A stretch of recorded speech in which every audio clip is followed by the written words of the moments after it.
Moving into a new apartment should be exciting, right? A fresh start.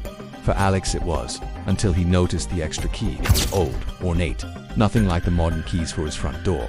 When he asked the landlord, the old man just shrugged. "Shouldn't be any extra rooms," he said, a little too quickly. But the key felt heavy in Alex's hand, a question mark made of brass. He couldn't shake the feeling that it belonged to something he wasn't supposed to find. That night, curiosity got the better of him. He tapped the walls, searched every corner, until finally, behind a heavy, dusty wardrobe in the bedroom, he found it. A small door, barely noticeable, painted the same color as the wall. It looked like it hadn't been opened in decades. His heart hammered against his ribs as he pulled out the strange key. He slid it into the lock. It was a perfect fit. With a click that echoed in the silent apartment, the lock turned. Alex pushed the door open. A wave of cold, stale air washed over him. The room inside was small, square, and completely empty. Just bare concrete walls and a floor thick with dust. It felt wrong, like a forgotten space that wanted to stay forgotten. As his eyes adjusted to the dim light filtering in from the hallway, he saw it. Mounted high in the corner, almost hidden in the shadows, was a single, black camera. Its lens was pointed directly at the doorway, right where he was standing. An icy shiver traced its way down his spine. Why was there a camera in a hidden, empty room? Who put it there, and what was it watching? He felt a prickling sensation on the back of his neck, the unmistakable feeling of being observed. He took a hesitant step inside, the door creaking shut behind him, plunging him into near-total darkness. Groping along the wall, his hand brushed against something cold and metallic. It was an old monitor, the kind with a thick, bulky screen. Below the screen was a single, glowing button that read play. Every instinct screamed at him to leave, to lock the door and forget this room ever existed. But he couldn't, he had to know. With a shaky finger, Alex pressed the button. The screen flickered to life, bathing the small room in a pale, ghostly light. It showed a grainy, black and white video. The view was from the camera in the corner. He saw the little door swing open, and he saw himself walk into the room. It was him, clear as day, wearing the same clothes, with the same confused expression. But that was impossible.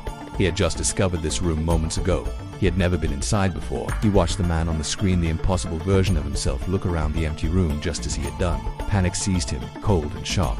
He scrambled for the doorknob, wrenched the door open, and fled, not stopping until he was back in the relative safety of his brightly lit living room, his heart pounding a frantic rhythm against his chest. Alex didn't sleep that night. Every creak of the old building, every shadow in the corner of his eye, made him jump. He tried to rationalize what he saw, a prank, a trick of the light, but the image was burned into his memory. The next morning, fueled by a mixture of terror and morbid curiosity, he went back. He had to see if it was real. He opened the small door again, the cold air greeting him like an old, unwelcome friend. The monitor was there, dark and silent. But as he got closer, he saw that the screen wasn't off. There was new text on it, a new file name. It read, "Tomorrow, 3:15 a.m. His blood ran cold. Tomorrow. How could there be a recording of tomorrow? This was impossible. It had to be a joke. His hand trembled as he reached out and pressed play. The screen lit up. The scene was the same empty room. The time stamp in the corner confirmed the date and time. Tomorrow, 3:15 a.m. Then, the door on the screen opened, and a figure entered. It was him, Alex, but he looked different, desperate, frightened. Future Alex frantically pried open a loose floorboard and shoved something inside. It was dark, but he could see the glint of something wet and red on his hands. It looked like blood. After hiding the object, the Alex on the screen looked up, his eyes wide with terror, staring directly into the camera directly at him. And then, his lips moved. He whispered, his voice a distorted electronic rasp from the old speakers. "Don't trust what you think you see." That night, sleep was out of the question. Alex sat on his couch, staring at the wall, the words from the monitor echoing in his head. "Don't trust what you think you see." What did it mean? Was he going crazy? Around midnight, a sharp knock on his front door made him leap to his feet. He cautiously looked through the peephole. A man in some kind of security uniform stood outside. Alex opened the door a crack. "Can I help you?" he asked, his voice hoarse. The man gave a thin, professional smile. "Sir, we received a noise complaint from this apartment about an hour ago." Shouting, banging, Alex's stomach dropped. "That's impossible," he stammered. "I've been here all night. I haven't made a sound. I was out this morning." The man's smile didn't waver, but his eyes were cold. He leaned in, his gaze drifting past Alex towards the back of the apartment, towards the bedroom. He lowered his voice to a whisper, a conspiratorial hiss that chilled Alex to the bone. "You opened the room, didn't you?" Without a word, Alex slammed the door shut and bolted it. His mind was racing. How did that man know? Who was he? He stumbled back towards the bedroom, his body moving on autopilot. He had to go back. He had to understand. He threw open the hidden door and rushed into the cold, dark space. The monitor was glowing again, but this time the text was different. It didn't show a past or future date. It said, "Now, 0 o'clock live." It was a live feed. On the screen, he saw himself, his own back, standing in the dark room, staring at the monitor. He was watching a live video of himself, The dizzying, infinite loop made his head spin.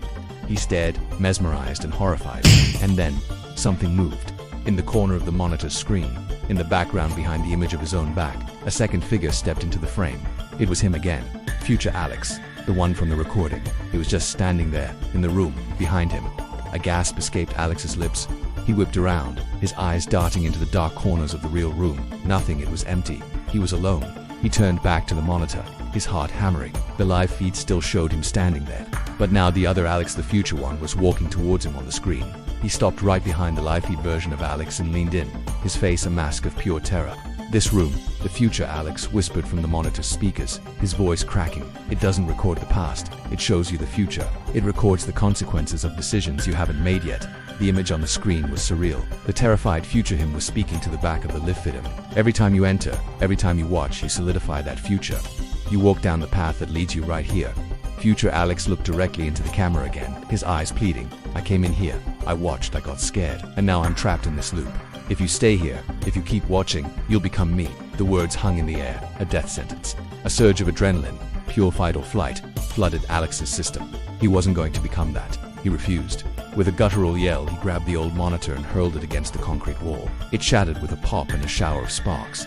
He didn't stop there. He found a loose piece of pipe in the corner and swung it wildly, smashing the camera lens until it was nothing but jagged plastic. The single bare bulb hanging from the ceiling flickered violently, then died, plunging the room into absolute blackness. He didn't care. He scrambled out of the room, not looking back, slamming the small door shut. He fumbled with the old brass key, locking it, and then ran into his kitchen, dropping the key down the garbage disposal and flipping the switch. The grinding sound was the sweetest music he had ever heard.